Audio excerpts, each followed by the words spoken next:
اس صورت کے بہت سارے فضائل بھی ہیں۔ رسول اللہ صلی اللہ علیہ وسلم نے ارشاد فرمایا کہ قل هو اللہ احد ثلث القرآن، آپ صلی اللہ علیہ وسلم نے فرمایا کہ یہ صورت 1/3 قرآن ہے۔ حضرت قتادہ ابن نعمان رضی اللہ تعالیٰ عنہ سے روایت ہے کہ ایک شخص رات کو قل هو اللہ احد کی بہت کثرت سے تلاوت کرتے تھے جادو سے بچنے کے لیے۔ تو رسول اللہ صلی اللہ علیہ وسلم کو بتایا گیا ان کے بارے میں، جس نے بتایا وہ سورہ یعنی قل هو اللہ احد کی اہمیت کو کم سمجھ رہے تھے، وہ سمجھ رہے تھے کہ یہ صرف سورہ اخلاص پڑھتے ہیں اور کوئی صورت نہیں پڑھتے۔ تو جب نبی صلی اللہ علیہ وسلم کو بتایا گیا تو آپ صلی اللہ علیہ وسلم نے فرمایا انہا لتعدل ثلث القرآن، یہ 1/3 قرآن کے برابر ہے، یعنی یہ صورت معمولی نہیں ہے، ہلکی نہیں ہے۔ یہ صحیح بخاری میں یہ روایت مذکور ہے۔ اور حضرت ابو سعید خدری رضی اللہ تعالیٰ عنہ سے ایک روایت ہے، وہ اس میں ہے کہ ایک شخص رات کو صرف سورہ اخلاص کی تلاوت کیا کرتے تھے نماز میں، تو ان کی شکایت لگائی گئی نبی صلی اللہ علیہ وسلم سے۔ شکایت لگانے والے نے یعنی شکایت لگانے والے کا مقصد شکایت نہیں تھا، ایک علمی بات پر مطلع ہونا مقصد تھا۔ تو انہوں نے نبی صلی اللہ علیہ وسلم کو بتایا کہ یہ صرف سورہ اخلاص پڑھتے ہیں، یعنی وہ بھی سمجھ رہے تھے کہ یہ تو ایک چھوٹی سی صورت ہے اور بھی قرآن پڑھنا چاہیے۔ تو آپ صلی اللہ علیہ وسلم نے اس موقع پر بھی فرمایا کہ انہا لتعدل ثلث القرآن، فرمایا کہ یہ صورت 1/3 قرآن کے برابر ہے، یعنی یہ صورت معمولی صورت نہیں ہے۔ طرح حضرت عائشہ رضی اللہ تعالی عنہ سے روایت ہے کہ آپ صلی اللہ علیہ وسلم جب بستر کی طرف جاتے تو آپ صلی اللہ علیہ وسلم قل هو اللہ احد، قل اعوذ برب الفلق، قل اعوذ برب الناس، یہ تینوں صورتیں پڑھ کے اپنے ہاتھ پہ پھونک مارتے اور اپنا ہاتھ پورے جسم پہ پھیر لیتے۔ یہ اہتمام آپ صلی اللہ علیہ وسلم نے اس وقت فرمایا جب آپ صلی اللہ علیہ وسلم پر جادو ہوا، اس کے بعد آپ صلی اللہ علیہ وسلم کا ہمیشہ یہ معمول رہا ہے۔ یہ بھی صحیح بخاری کی روایت ہے۔ صحیح بخاری کی ایک اور روایت میں ہے کہ حضرت عائشہ رضی اللہ تعالیٰ عنہ فرماتی ہیں کہ ایک مرتبہ رسول اللہ صلی اللہ علیہ وسلم نے جہاد کے لیے ایک لشکر بھیجا، تو اس میں جو امام تھے وہ سورہ اخلاص کی بہت زیادہ تلاوت کیا کرتے تھے نماز میں۔ صحابہ کرام کا جب یہ لشکر واپس لوٹا ہے تو آپ صلی اللہ علیہ وسلم کو بتایا گیا کہ یہ سورہ اخلاص بہت زیادہ پڑھتے تھے نماز میں۔ تو آپ صلی اللہ علیہ وسلم نے ان سے پوچھا کہ تم یہ کام کیوں کرتے تھے، سورہ اخلاص تم اتنی زیادہ کیوں پڑھتے تھے؟ تو ان صحابی نے فرمایا کہ اس میں رحمان کے اوصاف بیان کیے ہیں، اللہ کی حمد و ثنا ہے، اور اس وجہ سے مجھے اس سورت سے محبت ہے، یعنی محبت ہے جس کی وجہ سے میرا دل چاہتا ہے میں اس کی بار بار تلاوت کروں۔ تو آپ صلی اللہ علیہ وسلم نے فرمایا کہ صحابہ سے فرمایا کہ ان کو خبر دے دو کہ اللہ بھی تم سے محبت کرتے ہیں۔ یہ بھی ایک سورت کی ایک بہت بڑی فضیلت ثابت ہوتی ہے۔ اور عبد الرحمن ابن ابزہ رضی اللہ تعالیٰ عنہ سے روایت ہے کہ رسول اللہ صلی اللہ علیہ وسلم وطر کی نماز میں پہلی رکعت میں سبح اسم ربک الاعلی، دوسری میں قل یا ایھا الکافرون، اور تیسری رکعت میں سورہ اخلاص کی تلاوت کیا کرتے تھے۔ تو وطر میں تیسری رکعت میں سورہ اخلاص کا پڑھنا یہ فضیلت کی چیز ہے۔ حضرت عقبہ ابن عامر رضی اللہ تعالیٰ عنہ سے روایت ہے کہ میں ایک مرتبہ رسول اللہ صلی اللہ علیہ وسلم سے ملا تو آپ صلی اللہ علیہ وسلم نے فرمایا کہ کیا میں تمہیں ایسی صورت کی خبر نہ دوں کہ نہ وہ صورت اللہ نے تورات میں نازل کی، نہ ایسی صورت اللہ نے انجیل میں، اور نہ ہی ایسی صورت اللہ نے کسی اور مقام پہ قرآن مجید میں نازل کی؟ میں نے عرض کیا ضرور یا رسول اللہ۔ تو آپ صلی اللہ علیہ وسلم نے فرمایا وہ صورتیں قل هو اللہ احد، قل اعوذ برب الفلق اور قل اعوذ برب الناس ہیں۔ اور آپ صلی اللہ علیہ وسلم نے اسے فرمایا کہ کوئی بھی رات ایسی نہیں ہونی چاہیے جو ان صورتوں کی تلاوت کے بغیر گزر جائے، یعنی ہر رات میں یہ تینوں صورتوں کی تلاوت لازمی کیا کرو۔ تو عقبہ ابن عامر رضی اللہ تعالیٰ عنہ فرماتے ہیں پھر پوری زندگی مجھ سے کبھی بھی ان تینوں صورتوں کی تلاوت رات میں نہیں چھوٹی اور کبھی بھی ناغن نہیں ہوا۔ اور حضرت ابو ہریرہ رضی اللہ تعالیٰ عنہ سے ایک اور روایت ہے کہ رسول اللہ صلی اللہ علیہ وسلم نے کسی شخص کو قل هو اللہ احد کی تلاوت کرتے ہوئے دیکھا تو آپ صلی اللہ علیہ وسلم نے فرمایا کہ واجب ہو گئی۔ صحابہ نے پوچھا یا رسول اللہ کیا چیز واجب ہو گئی؟ آپ نے فرمایا کہ اس کی تلاوت کرنے والے کے لیے جنت واجب ہو گئی۔ یہ تو اس صورت کے کچھ فضائل تھے جو میں نے آپ کے سامنے بیان کیے۔ اس صورت میں ہمیں اسباق کیا ملتے ہیں؟ پہلی تو سبق ہمیں توحید کا ملتا ہے کہ اسلام توحید کے بغیر کامل نہیں ہے، بلکہ اسلام مقبول ہی نہیں ہے۔ آج بہت سارے لوگ اللہ تعالیٰ کو معبود تو کہتے ہیں مگر اللہ کے سوا مشکل کشا، حاضر ناظر اور مختار کل ایسے ایسے الفاظ ایجاد کیے ہوئے ہیں جو غیر اللہ پر بھی اس کا اطلاق کرتے ہیں۔ بعض لوگ قبر پرستی کا شکار ہیں، بعض لوگ رسول اللہ صلی اللہ علیہ وسلم کو عالم الغیب کہتے ہیں، حاضر ناظر کہتے ہیں، جبکہ ہمیں اس صورت میں کیا سبق مل رہا ہے کہ اللہ یکتا ہے، اس جیسا کوئی بھی نہیں ہے۔ تو اللہ اگر مشکل کشا ہے، حاجت روا ہے تو پھر اگر ہم مخلوق کو بھی مشکل کشا اور حاجت روا کہہ دیں تو اس کا مطلب یہ ہوا کہ مخلوق بھی اللہ جیسی ہے. اس لیے کہ جو معبود ہے اس کی دو بنیادی صفات ہیں, علم اور قدرت. معبود میں دو چیزوں کا ہونا ضروری ہے, یعنی آپ جس کی عبادت کرتے ہیں اس میں دو صفات کا اعلیٰ وجہ الکمال ہونا ضروری ہے. ایک یہ کہ اس کی قدرت کامل ہو, وہ جو چاہے کر سکتا ہو, اور اس کا علم کامل ہو. جیسے کہ قرآن مجید میں آتے ہیں اللہ الذی خلق السبع سماوات ومن الارض مثلہن یتنزل الامر بینہن لتعلموا ان اللہ علی کل شیء قدیر وان اللہ قد احاط بکل شیء علما. یعنی اس آیت کا حاصل کیا ہے کہ اللہ نے اس پوری کائنات کو اس لیے بنایا تاکہ اللہ کے بارے میں دو چیزوں کا لوگوں کو یقین آ جائے. ایک یہ کہ لتعلموا ان اللہ علی کل شیء قدیر, کہ اللہ ہر چیز پر قادر ہے, وان اللہ قد احاط بکل شیء علما, اور اللہ کے علم سے کوئی بھی چیز خارج نہیں ہے. یعنی مختار کل بھی اللہ ہے اور عالم الغیب بھی اللہ ہے. تو اگر آپ اللہ کے علاوہ کسی اور کو بھی ان صفات میں اللہ کے ساتھ شریک کر دیں, چاہے وہ ذاتی کہہ کے کریں یا عطائی کہہ کے کریں, کسی بھی طرح سے کر دیں. یعنی بعض لوگ یہ کہتے ہیں کہ اللہ مشکل کشا ہے, لیکن اللہ نے اپنی مخلوق میں سے بعض پیغمبروں کو مشکل کشا بنا دیا ہے, اور اللہ عالم الغیب ہے لیکن اللہ نے اپنی مخلوق میں سے بعض پیغمبروں کو عالم الغیب بنا دیا ہے. تو یہ غلط ہے. اسی کی قرآن جگہ جگہ نفی کر رہا ہے کہ علم غیب میں اور قدرت میں اللہ جیسا کوئی بھی نہیں ہے. اس لیے اس صورت سے ہمیں یہ سبق ملتا ہے. دوسرا ہمیں سبق ملتا ہے کہ لم یلد ولم یولد, کہ اللہ کے بارے میں یہ عقیدہ رکھنا کہ اس نے جنا ہے, جیسے کہ عیسائی کہتے ہیں حضرت عیسیٰ علیہ السلام اللہ کے معاذ اللہ بیٹے ہیں. تو اللہ نے کسی کو نہ تو بیٹا بنایا اور نہ اللہ نے جنا. بعض عیسائی کہتے ہیں کہ اللہ نے حضرت عیسیٰ کو جنا ہے معاذ اللہ, لیکن عیسائیوں میں جو جمہور ہیں وہ یہ کہتے ہیں کہ اللہ نے جنا تو نہیں ہے لیکن اللہ نے ان کو اپنا بیٹا بنا لیا, یعنی بیٹے جیسے ہیں. تو یہ بات بھی غلط ہے. لم یتخذ صاحبۃ ولا ولدا, قرآن کہہ رہا ہے اللہ نے کسی کو نہ تو جنا ہے اور نہ اللہ نے کسی کو بیوی یا بیٹا بنایا ہے, بنایا بھی نہیں ہے اللہ نے. اللہ کے یعنی کسی کو محبت میں بیٹا کہہ دینا یہ ایک الگ چیز ہے, لیکن باقاعدہ اس کو بیٹا بنا لینا یہ ایک الگ چیز ہے. کیونکہ ہم جب کسی کو بیٹا بناتے ہیں تو اس لیے کہ ہمیں اس کی ضرورت ہوتی ہے, ہمیں اس سے کام لینا ہے, ہمیں اپنے والی وارث چاہیے. اللہ کا کوئی وارث نہیں ہے, اللہ کا کوئی والی نہیں ہے, اللہ بے نیاز ہے. یہ اس صورت کا بنیادی اسباق تھے. اللہ تعالیٰ ہمیں اس صورت کے اس رات قبرستان جانا چاہیے. تیسری بات یہ بتائی جاتی ہے اس رات تقدیر کے فیصلے ہوتے ہیں. چوتھی بات یہ بتائی جاتی ہے اس رات قرآن نازل ہوا ہے. پانچویں بات یہ بتائی جاتی ہے کہ اس رات میں پٹاخے وٹاخے, یا چھٹی یہ کہ نہانا دھونا چاہیے. ساتویں یہ کہ کوئی میٹھا میٹھا کھانا چاہیے, کھلانا چاہیے, برکت ہوتی ہے اس میں. جی پتوں کا, بیری کے پتوں سے نہاتے ہیں لوگ. بیری کے پتوں سے, بیری کے سارے, میں تو بکریاں چرانے جاتا تھا نا, تو بیری کے پتے وہ شب برات سے پہلے شارٹ ہو جاتے تھے. ہم پہلے سے بکریوں کو چرا کے لے آتے تھے, شب برات میں پتے غائب ہو جائیں گے. تو ان میں صرف ایک عبادت ایسی ہے جس میں اختلاف ہے. جمہور حضرات اس کے قائل ہیں کہ شب برات کی رات میں عبادت کا ثواب دوسری راتوں سے زیادہ ملتا ہے, اور بعض اس کے قائل ہیں کہ عبادت کی بھی کوئی فضیلت نہیں ہے سرے سے. دونوں کے دلائل ہیں. میں نے اس بارے میں آڈیو بیان ایک ریکارڈ کروایا ہے, آپ گوگل پہ سرچ کر سکتے ہیں. شب برات مفتی طارق مسعود, شب برات کے دلائل, آڈیو بیان ہے. اس میں شب برات سے متعلق جتنی حدیثیں ہیں ایک ایک حدیث کی سند پڑھ کے سنائی ہے ہم نے, ایک ایک حدیث کی سند. تو اس میں کوئی ایک حدیث بھی صحیح نہیں ہے. ہاں یہ ضرور ہے کہ شب برات کی رات کی عبادت پہ کئی ضعیف حدیثیں ہیں, تو اس لیے محدثین کا اصول ہے کہ جب بہت ساری ضعیف حدیثیں جمع ہوتی ہیں تو درجہ حسن تک پہنچ جاتی.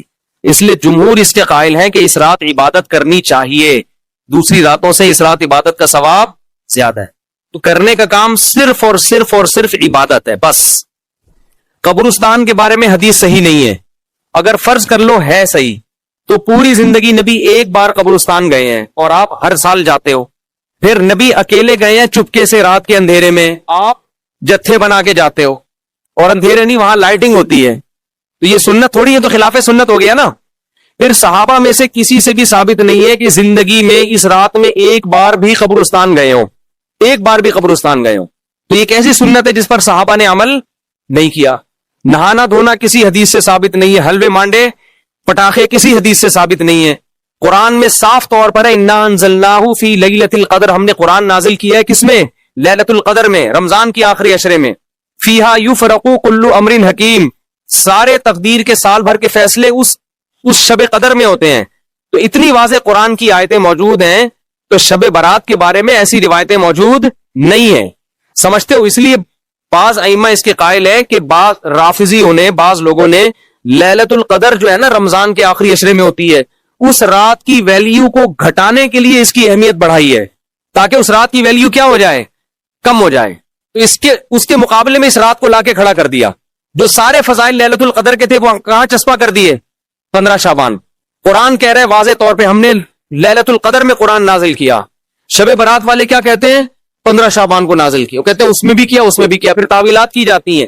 لیکن ایک بات قرآن اتنے واضح انداز میں بیان کر رہے ہیں, تو جو فضیلت جس رات کو حاصل ہے وہ اسی رات کو دینی چاہیے. تو 15 شعبان کو صرف اتنا اگر کرنا ہے تو صرف انفرادی طور پر عبادت کی جائے, اس کا بھی کوئی مخصوص طریقہ نہیں ہے. تو باقی یہ قبرستان والے جانے والی بات بھی کمزور ہے, اور اس رات میں فیصلوں والی اور حلوے مانڈے اور تہوار تو رات کو اسلام میں ہوتے ہی نہیں ہے. اسلامی تہوار تو دن میں ہوتے ہیں, خوشی دن میں منائی جاتی ہے. اسلام میں راتیں عبادت یا نیند کی ہیں, خوشیوں کی راتیں نہیں ہوتی, چراغا نہیں ہوتا. عید الفطر دن میں ہے نا, عید الاضحیٰ بھی کب ہے, دن میں. جمعے کی نماز بھی کب ہے, دن میں, جس میں کراؤڈ ہوتا ہے, جس میں نہا دھو کے ہم آتے ہیں. ساری دن کی اعمال ہیں, یہ رات کے نہیں ہے. رات سونے کے لیے ہے, آرام کرنے کے لیے یا عبادت کرنے کے لیے. سمجھتے ہو کہ نہیں سمجھتے؟ صلاۃ و تسبیح کی جماعت بھی بدعت ہے, پڑھنی ہے انفرادی طور پہ پڑھیں, ٹھیک ہے. جماعت صلاۃ و تسبیح کی جائز نہیں ہے. تو یہ اور پتہ نہیں کیا کیا لوگ کر رہے ہیں شب برات میں, انٹرٹینمنٹ کا ذریعہ بنایا ہے, تفریح. 15 شعبان کی جو رات ہے اور 15 شعبان کا روزہ, اس کے حوالے سے بہت زیادہ لوگ سوال پوچھ رہے ہیں. تو میں نے ارادہ کیا میں ایک کلپ ریکارڈ کروا دوں. اس میں جو بھی میری ٹوٹی پھوٹی تحقیق ہے, جو میں نے احادیث دیکھی اس بارے میں, اور جو علماء کے اقوال دیکھے, اور جتنا میں اس کی ریسرچ کر سکا ہوں, اس کا ایک خلاصہ آپ کے سامنے رکھ دوں. اگر میں وہ تمام احادیث آپ کو پڑھ کے سناؤں, پھر ایک ایک کی سند پڑھوں, پھر ایک ایک کی سند پہ بحث کروں, تو وہ بات بہت ہو جائے گی لمبی, اور کلپ بہت طویل ہو جائے گا. تو ایک خلاصے کے طور پر پوری جو ایک تحقیق ہے وہ میں آپ کے سامنے رکھنا چاہتا ہوں. تو 15 شعبان کی جو رات ہے جس کو شب برات کہا جاتا ہے, اس کا نام شب برات کسی بھی حدیث سے ثابت نہیں ہے, اس لیے عرب اس کو اکثر لیلۃ النصف من شعبان کہتے ہیں, کہ شعبان کے جو نصف ہے اس کی رات. خیر, اس کا نام شب برات ہو اگر اس وجہ سے برات کے اس میں اللہ تعالیٰ کہا جاتا ہے کہ جہنم سے بری کر دیتے ہیں, تو اس وجہ سے کسی نے نام دے دیا ہو تو ایک الگ بات ہے. لیکن اس رات میں ہوتا کیا کیا ہے, لوگ کیا کیا کر رہے ہیں, اس کی کیا شرعی حیثیت ہے, تو میں نمبر وار انشاءاللہ اس کو تفصیل سے بیان کروں گا. کچھ چیزیں تو ایسی ہیں جو بالکل ہی غیر ثابت ہیں. ان میں اس رات میں مٹھائی, حلوہ یا مختلف قسم کے حلوے پکا کے لوگوں میں بانٹنا, اور اس رات میں نہا دھو کے تیار ہونا, یہ اچھے کپڑے پہننا, ان دو چیزوں کو پہلے میں انشاءاللہ بیان کروں گا. دیکھیے, اسلام میں راتوں کے تہوار کا کوئی تصور نہیں ہے. اسلام میں جتنے بھی تہوار ہیں وہ دن کی روشنی میں ہیں. عید الفطر, عید الاضحیٰ, یہ ہمارے دو تہوار ہیں جس میں ہم سیلیبریٹ کرتے ہیں ایک دوسرے کو, یہ دن کی روشنی میں ہمیں بتائے گئے ہیں. غیر مسلموں کے تہوار رات کو ہوتے ہیں, جیسے عیسائیوں کے تہوار کرسمس آپ دیکھیں رات کو ہوتا ہے. تو اس کی وجہ یہ ہے کہ اسلام نے دن کی روشنی میں تہوار رکھے ہیں. بہت ساری حکمتیں اس میں ہو سکتی ہیں, پوری حکمتیں تو ہم نہیں جانتے, لیکن کچھ سرسری غور سے کچھ حکمتیں ہمارے سامنے آتی ہیں کہ رات کا وقت ایسی چیز ہے جو اللہ نے عبادت کے لیے بنایا یا آرام کرنے کے لیے, سونے کے لیے بنایا. رات میں اگر آپ سیلیبریٹ کریں گے کسی بھی عمل, یعنی کوئی خوشی منائیں گے, تو اس میں انسان کی گناہوں کی طرف توجہ زیادہ جاتی ہے.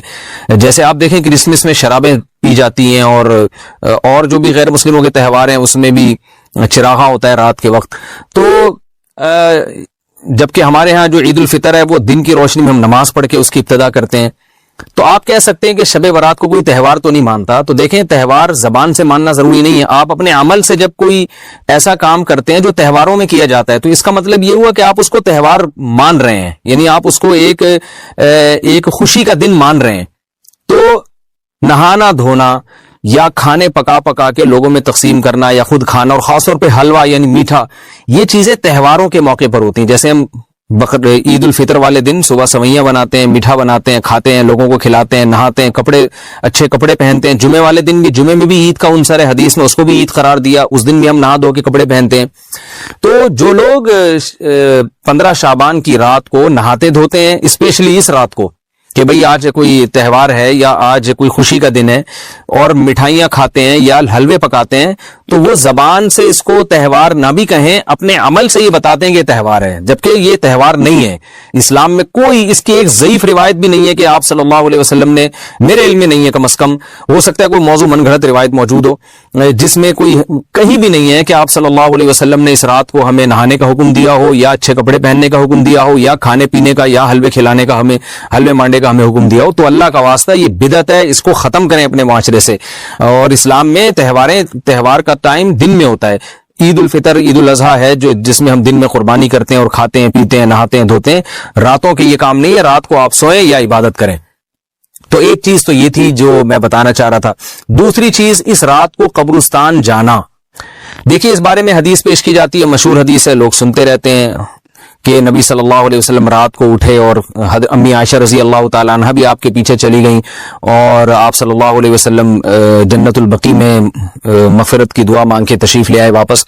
تو یہ حدیث انتہائی درجے کی ضعیف حدیث ہے، اور ایک تو ضعیف حدیث ہے، دوسری بات یہ کہ اگر ہم تھوڑی دیر کے لیے فرض کر لیں یہ صحیح حدیث ہے اور ہم کہتے ہیں کہ بھئی نبی صلی اللہ علیہ وسلم نے یہ عمل کیا ہے، تو صحابہ میں سے کسی سے ضعیف حدیث سے بھی ثابت نہیں ہے کہ کوئی اس رات قبرستان گئے ہوں۔ حضرت ابو بکر کے بارے میں کوئی روایت نہیں ملتی کہ اس رات قبرستان گئے ہوں، حضرت عمر کے بارے میں کوئی روایت نہیں ملتی، یہ کسی ایک صحابی کے بارے میں نہیں۔ تو آپ مجھے بتائیں کہ یہ کیسی سنت ہے کہ جو صحابہ کی سمجھ میں نہیں آئی اور ہماری سمجھ میں آ گئی ہے؟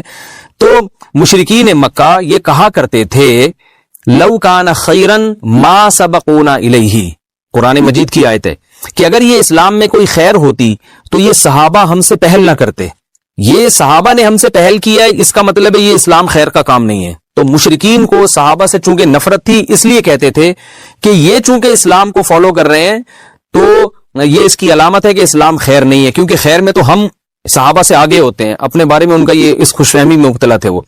لیکن ہماری رائے کیا ہے؟ ہم یہ کہتے ہیں کہ لو کان خیرن لسبقونا الیہ، وہ کہتے تھے لا سبقونا، ہم کہتے ہیں لسبقونا، کہ اگر کوئی بھی خیر کا کام ہے تو صحابہ ہم سے ضرور اس میں پہل کریں گے، یہ ہو نہیں سکتا کہ خیر کا کام وہ ہم کریں اور صحابہ نے نہ کیا ہو۔ تو اسی طرح میں یہ عرض کرتا ہوں کہ دیکھیں اگر قبرستان جانا اس رات میں سنت عمل ہوتا تو صحابہ یقیناً جایا کرتے، کوئی ایک صحابی تو گیا ہو، یہ کیسی بات ہے جو صحابہ کی سمجھ میں نہیں آئی اور ہماری سمجھ میں آ رہی اور ہم قبرستان جا رہے ہیں اس رات کو۔ چلیں اگلا اسٹیپ تھوڑی دیر کے لیے فرض کر لیتے ہیں کہ نبی صلی اللہ علیہ وسلم جو ایک رات قبرستان گئے، فرض کر لیں وہ حدیث بھی صحیح ہے، یہ بھی فرض کر لیں کہ صحابہ اگرچہ نہیں گئے مگر ہم صحابہ سے بھی زیادہ آگے نکلنے کی کوشش کرتے ہیں اور صحابہ کو سمجھ میں نہیں آیا، ہمیں سمجھ میں آ گیا، تو چلیں فرض کر لیں تھوڑی دیر کے لیے کہ اس رات کو جانا ہم سنت مان لیتے ہیں، آپ کے دلائل ہم مان لیتے ہیں اور صحابہ کی سمجھ میں نہیں آئے لیکن ہماری سمجھ میں زیادہ آ رہا ہے، ہم فرض کر لیتے ہیں، مان لیتے ہیں کہ اس رات قبرستان جانا سنت ہے۔ تو آپ مجھے بتائیں نبی نے جو عمل جس طرح سے کیا ہو اس طرح سے سنت ہوگا یا آپ اپنی طرف سے جس کو ہم پشتوں میں کہتے ہیں اخپل طریقے سے کرنا سنت ہے؟ نبی نے فجر کی 2 رکعتیں پڑھی ہیں اور ہر رکعت میں 2 سجدے کیے ہیں، آپ اگر فجر کی 3 رکعتیں پڑھیں گے تو کیا نماز ہو جائے گی آپ کی؟ اب آپ دلیل میں یہ کہیں کہ نبی نے فجر کی نماز پڑھی ہے تو مجھ پر بھی لازم ہے، تو بھائی نبی نے پڑھی ہے تو جیسے نبی کے پڑھنے سے آپ پر پڑھنا لازم ہو گیا تو جس طرح سے پڑھی ہے اسی طرح پڑھنا لازم ہوگا، اخپل طریقے سے پڑھنا لازم نہیں ہوگا۔ تو اسی طرح یاد رکھیں، فرض کر لیں کہ نبی قبرستان گئے ہیں اور یہ قبرستان جانا سنت ہے، تو نبی کس طرح گئے ہیں اور کتنی دفعہ گئے ہیں؟ نبی رات کو چپکے سے اٹھ کے گئے ہیں، کوئی کسی کو آپ نے جمع نہیں کیا، کسی کو بتایا تک نہیں، جو اس حدیث سے پتا چل رہا ہے ہمیں، اگرچہ یہ ضعیف حدیث ہے لیکن فرض کر لیں یہ صحیح ہے، تو کہیں پتہ بھی نہیں چل رہا، چپکے سے قبرستان گئے اور چپکے سے واپس آئے اور پوری زندگی میں ایک دفعہ گئے، جبکہ ہمارے ہاں ہر سال قبرستان میں لوگ جا رہے ہیں، جب بھی شب برات آتی ہے لوگ قبرستان جاتے ہیں، ہر سال نبی ایک دفعہ گئے اور آپ ہر سال جا رہے ہیں۔ نمبر 2، جاتے جتھوں کی شکل میں، نبی تو چپکے سے گئے ہیں، تو آپ رات کو 2-2:30 بجے ذرا چپکے سے اٹھیں اور تنہائی میں جب قبرستان میں وحشت ہو اور اندھیرا ہو اور وہاں قبرستان جائیں، اتنا دم ہے آپ میں، تو ہم کہیں گے بھئی آپ نے نبی کی سنت کو زندہ کیا ہے۔ لیکن آپ تو جتھوں کی شکل میں جا رہے ہیں، نہا دھو کے جا رہے ہیں، خوشبو لگا کے جا رہے ہیں، تیار ہو کے جا رہے ہیں، اور جو کچھ وہاں خرافات ہو رہی ہیں قبرستان میں وہ تو ساری دنیا کو معلوم ہے، میلے ٹھیلے لگے ہوئے وہاں پہ، گولے گنڈے بک رہے ہیں، برگر بک رہے ہیں، گول گپے بک رہے ہیں وہاں پہ، اور پھول الگ بک رہے ہیں، ہار پھول قبروں پہ چڑھانے کے لیے۔ کیا بدماشی ہے یہ، کیا منہ دکھائیں گے رسول اللہ صلی اللہ علیہ وسلم کو قیامت کے دن؟ آپ کے سامنے کیا وہ حدیث نہیں ہے کہ نبی صلی اللہ علیہ وسلم نے فرمایا کہ روایت میں آتا ہے کہ کچھ لوگ قرب میدان حشر میں آئیں گے تو ان کے چہرے ایسے ہوں گے جیسے میری امت کے چہرے ہوتے ہیں، میری امت کی شکل ہوتی ہے۔ حدیث کا مفہوم میں بیان کر رہا ہوں تو جب وہ حوض کوثر کا پانی پینے کے لیے میرے پاس آئیں گے تو فرشتے ان کو بھگائیں گے، سحقن سحقن. تو آپ صلی اللہ علیہ وسلم پوچھیں گے یہ تو میری امت ہے، آپ تو فرشتے کیا کہیں گے کہ یہ آپ کی وہ امت ہے جنہوں نے آپ کے دنیا سے جانے کے بعد دین میں ایسی چیزیں ایجاد کر لی تھی جن کا آپ نے حکم نہیں دیا. تو آپ کیا فرمائیں گے؟ سحقن سحقن، دور کرو ان سے. تو ایسا نہ ہو کہ ہم قیامت کے دن رسول اللہ صلی اللہ علیہ وسلم کی شفاعت سے محروم ہو جائیں. تو اللہ کا واسطہ قبرستان مت جائیں اس رات، گھر میں بیٹھیں آرام سے، یہیں بیٹھ کے میت کے لیے مغفرت کی دعا کریں. اور اگر آپ سمجھتے ہیں نہیں یہ حدیث بالکل صحیح ہے اور جانا لازمی ہے تو پھر تنہائی میں جائیں، ایسے قبرستان کا انتخاب کریں جہاں آپ کے علاوہ کوئی بھی نہ ہو، اور پھر چپکے سے جائیں اور پتلی گلی سے واپس آ جائیں آپ. اگرچہ ہم تو اس کو بھی نہیں مانتے، لیکن اگر کرنا ہے تو پھر اس طریقے سے عمل کریں اگر آپ حدیث کو فالو کرنا چاہتے ہیں آپ اپنے خیال کے مطابق. تو یہ دو باتیں ہو گئی. ایک تیسری چیز کیا ہے؟ کیا قرآن اس رات میں نازل ہوا ہے اور تقدیر کے فیصلے اس رات میں ہوتے ہیں؟ دیکھیے قرآن میں دو جگہ اللہ نے اس مضمون کو بہت وضاحت سے بیان کیا. ایک سورہ دخان میں انا انزلناہ فی لیلۃ مبارکہ کہ ہم نے اس کو مبارک رات میں نازل کیا، اور اللہ نے فرمایا فیہا یفرق کل امر حکیم، اس میں حکمت والے فیصلے ہوتے ہیں اس رات میں. دوسری جگہ 30ویں پارے میں سورہ قدر میں اللہ نے فرمایا انا انزلناہ فی لیلۃ القدر، ہم نے اس قرآن کو لیلۃ القدر میں نازل کیا، اور اس میں بھی اللہ نے فرمایا تنزل الملائکۃ فیہا کہ فرشتے اس رات میں اترتے ہیں باذن ربہم من کل امر، تمام قسم کے معاملات لے کے. تو یہاں بھی اللہ بتا رہے ہیں کہ جو ایک سال کے فیصلے جس رات میں ہوتے ہیں اور فرشتوں کے حوالے کیے جاتے ہیں وہ رات اور قرآن کے نازل ہونے والی رات ایک ہی ہے، یہ الگ الگ راتیں نہیں ہیں. اور سورہ قدر میں اللہ نے فرما دیا واضح لفظوں میں کہ وہ لیلۃ القدر کی رات ہے. تو اتنی وضاحت کے بعد پھر یہ کہنا کہ اس رات میں قرآن نازل ہوا تھا جبکہ اس کے بارے میں کوئی صحیح حدیث موجود بھی نہیں ہے، ضعیف یا موضوع روایتیں ہیں، تو یہ بالکل قرآن پر میں سمجھتا ہوں کہ یہ ٹھیک نہیں ہے، بالکل دلیل کے لحاظ سے یہ کمزور بات ہے. اگرچہ بعض علماء اس طرف گئے ہیں اور انہوں نے تعویل کی ہے، انہوں نے یہ تعویل کی ہے کہ قرآن جو ہے آسمان دنیا پہ آیا لیلۃ القدر میں، اور وہاں سے جو نیچے نزول شروع ہوا ہے وہ شب برات میں ہوا ہے. لیکن یہ تعویل عقل سے بعید ہے اور اس تعویل کی ہمیں ضرورت بھی نہیں ہے. دو صحیح حدیثیں ٹکرا رہی ہوں یا قرآن کی آیت کسی ایسی متواتر حدیث سے ٹکرا رہی ہو تو پھر تو وہاں ہمیں تطبیق دینے کی ضرورت پیش آتی ہے. جب قرآن کے مقابلے میں کوئی حدیث ہی نہیں ہے، صحیح حدیث بھی نہیں ہے، حالانکہ قرآن کے مقابلے میں تو فقہا کہتے ہیں کہ اگر صحیح حدیث بھی ہو